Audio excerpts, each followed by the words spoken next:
Il y a quelques semaines, je suis partie en vacances à Prague et j'ai acheté un set d'aquarelles de la marque Hampton, une marque de République tchèque. J'avais très envie de m'acheter un souvenir local et en rapport avec le dessin.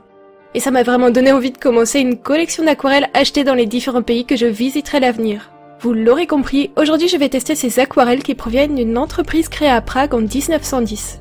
L'histoire de cette marque est très complexe, entre fusion, rachat et nationalisation communiste. Mais elle a réussi à survivre et à perdurer à travers les années, alors je suis vraiment très curieuse d'en tester la qualité. Comme toujours, je commence par réhumidifier mes godets. Ça n'abîme pas du tout les couleurs, je vous rassure. Par contre, ça facilite vraiment leur utilisation. Vous commencez sûrement à avoir l'habitude que je vous dise ça, mais à chaque nouveau matériel que vous achetez, pensez à réaliser un swatch de vos couleurs. Et gardez ce swatch dans la boîte du produit ou dans un carnet à part. Personnellement, tous mes swatchs sont réalisés dans un carnet de notes pour que je les retrouve facilement. J'utilise tout le temps ce carnet. Je choisis mes couleurs en fonction de ce répertoire, parce que les couleurs des godets, des capuchons de feutre ou des emballages en tout genre ne sont jamais vraiment fidèles à la véritable couleur de vos médiums. Il est maintenant temps que je vous parle du dessin qui me servira à tester mon nouveau set d'aquarelles.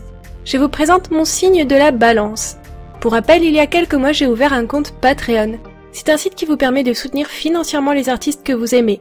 Et si vous décidez de m'y soutenir, vous pouvez choisir de recevoir tous les mois un print par la poste. Cette série de signes astrologiques a été créée spécialement pour le print de ce Patreon. Après le signe du Cancer, le Lion, la Vierge, ce mois-ci mes Patreons auront le droit à une carte du signe de la Balance. Les couleurs associées à ce signe sont le rose, le vert et le bleu. Son astre est Vénus, son végétal est le frêne, sa fleur est le glaïeul et son élément est l'air. D'un point de vue mythologique, la Balance est inspirée par Thémis qui représente la justice divine. Mais la Balance fait aussi référence au mythe de la pesée des âmes en Égypte ancienne. Le symbolisme de ce signe est donc très fort, la Balance symbolise l'équilibre, la paix, l'harmonie. Et leurs natifs sont réputés très sociables et détestant la solitude. Ils aiment être aimés et être au centre de l'attention. J'ai essayé de réunir tous ces différents éléments dans mon illustration. L'élément de l'air a été représenté dans un style proche des estampes japonaises comme pour les 3 autres dessins de cette série. Dans le fond, on retrouve la constellation du Cancer et l'astre de Vénus que je dessinais un peu plus rose que de nature pour coller à l'harmonie colorée. J'ai également dessiné des feuillages de frêne, des fleurs de glaïeul et bien sûr la très symbolique balance que j'ai fait miraculeusement tenir dans la coiffure de mon personnage. Pour en revenir à la peinture en elle-même, voici comment je réalise les teintes de peau de mes personnages. Je mélange de l'eau, du jaune et du rouge. Si la couleur est trop foncée, il faudra ajouter de l'eau. Trop orange, il faudra ajouter du rouge. Et trop rose, il faudra ajouter du jaune. Une fois le mélange idéal trouvé, je commence à peindre ma peau. D'ailleurs, petit conseil. Préférez toujours commencer par une couleur très claire plutôt que trop foncée. Il vaut mieux foncer en ajoutant des couches que de se retrouver avec un dessin trop sombre et difficilement récupérable. Je dois avouer que les aquarelles Hampton sont une très bonne surprise pour moi. Je les trouve de très bonne qualité avec un joli rendu. D'ailleurs, si je devais les comparer aux marques que j'ai déjà, je dirais qu'elles ressemblent beaucoup à mes Kansai Kuretake. Elles sont assez crémeuses, très saturées et brillantes sans ajout d'eau, et mates et délicates après ajout d'eau. Je ne me souviens plus du prix exact, mais il me semble que ce set de 10 couleurs dans ce joli coffret en bois était aux alentours des 30 €.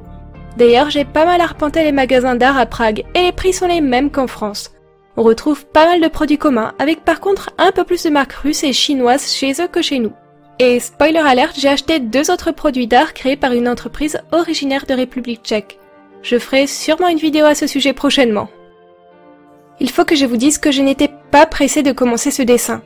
Le dernier signe que j'ai dessiné, celui de la Vierge, est sans doute un de mes dessins préférés de tout mon travail. Et j'avais peur de faire beaucoup moins bien avec ce dessin et de commencer à plomber cette série de portraits.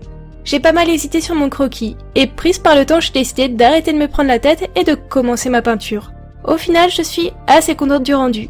Je ne pense pas qu'il me plaît plus que celui de la Vierge, mais il ne me déplaît pas non plus. Je le trouve très joli et dans une belle continuité avec le reste de ma série. Cette série est vraiment la plus aboutie et la plus recherchée que je n'ai jamais commencé. J'en suis à 4 dessins, donc il m'en reste 8. J'ai vraiment hâte de terminer tous les signes. Souvent je me demande pourquoi j'ai choisi les signes astrologiques pour mon Patreon, ce n'est pas un domaine dans lequel je m'y connais. Et je me dis souvent que j'aurais dû dessiner des sorcières ou des prints différents à chaque fois sans me contraindre avec une série. Mais je pense que m'attaquer aux signes astrologiques me permet vraiment de créer quelque chose de particulier. Quelque chose que je n'aurais jamais fait en temps normal tout en y ajoutant plein de ce que j'aime et de ce qui fait mon style. Je dirais que cette série est à la fois une épreuve et un plaisir pour moi.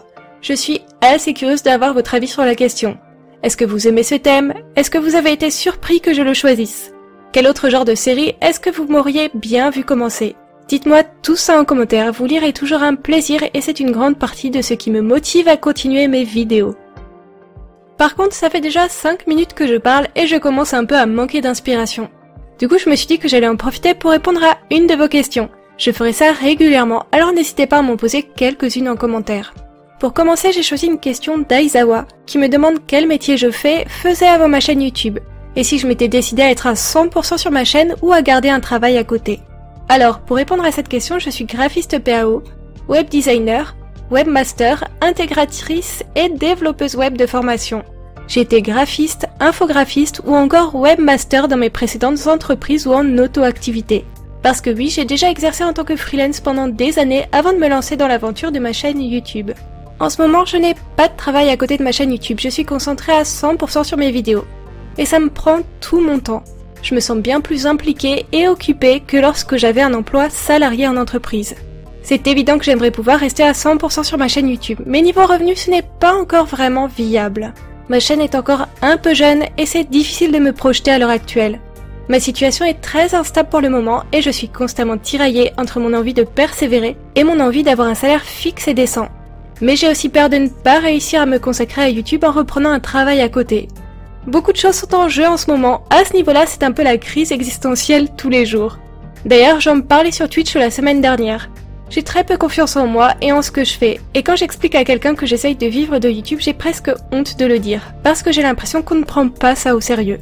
Mais pourtant j'adore ce projet et je compte bien me donner les moyens de réussir, ou du moins d'essayer sans avoir de regrets. Sur ces bonnes paroles, n'hésitez pas à venir me rejoindre pour discuter sur Twitch. J'y suis en ce moment et jusqu'à 20h, et dites-moi en commentaire ce que vous pensez du dessin du jour. Merci d'avoir regardé cette vidéo jusqu'au bout et à bientôt!